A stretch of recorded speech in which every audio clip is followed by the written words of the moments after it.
Let me tell you something that you probably know already. Tests suck. But I want you to think about for a second. Have you done an inventory of all the freaking tests that you've taken? I mean, seriously. I did an inventory the other day and was like, oh my gosh, how much time have I spent in my life taking tests? Think about this for a second. Start with high school. And when I'm talking about the schooling, not including the tests that you take while you're in school. So while I was in school, I had to take the PSAT in order to prepare for the SATs. I took the SAT exam once, I believe, for college. I took the Armed Services Vocational Aptitude Battery, which is ASVAB, to get into the Army Reserves. So that's 3. I took the ACT twice, so that's 5 times. All right. So now so that's 5 tests before I even get into college. Get into college, take all my classes and everything like that. No big deal. While I'm there, we're not going to talk about the tests that I took. We are going to talk about the tests we took. When I was in basic training in the military and advanced individual training, I had to take a series of tests in order to get out of those different particular courses. When I went to college, I didn't have to worry about it there. But then when I went to advanced camp for ROTC, I had to take tests in order to basically get a grading score in order to get out of that. When I got out of and I went to officer's basic course, I had to take 4 major exams in order to get through that 5-month course. While I was there, I decided that I was going to go to graduate school once I was done with my military training. And so I took the GRE, which was the graduate admission exam, plus the subject matter exam. So those were 2 special exams, the general exam for GRE, and I took the GRE for cellular biology. Biggest mistake. What the hell was I thinking? But I took it anyway. I then got out, started working for the state, went into graduate school. In order to graduate from graduate school, you had to take a comprehensive examination. So I took a comprehensive examination to get out of graduate school, which covered all 2 years of my graduate school.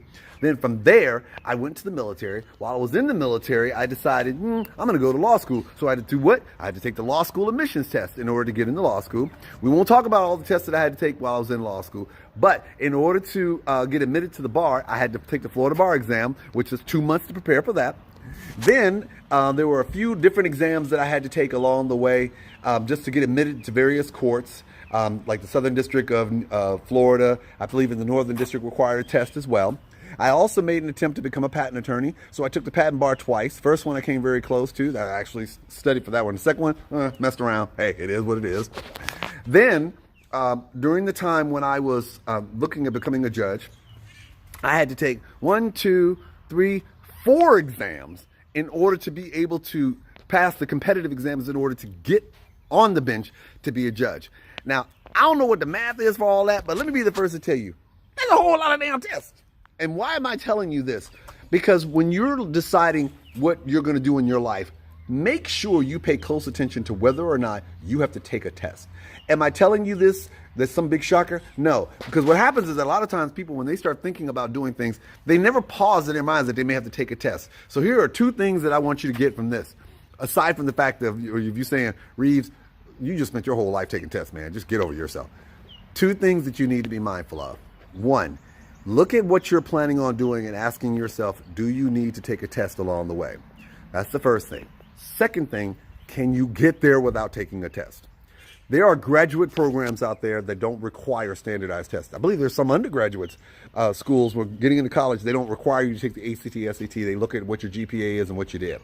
That is so important. For whatever reason, we are a society that loves tests. And most people either hate tests or have test anxiety.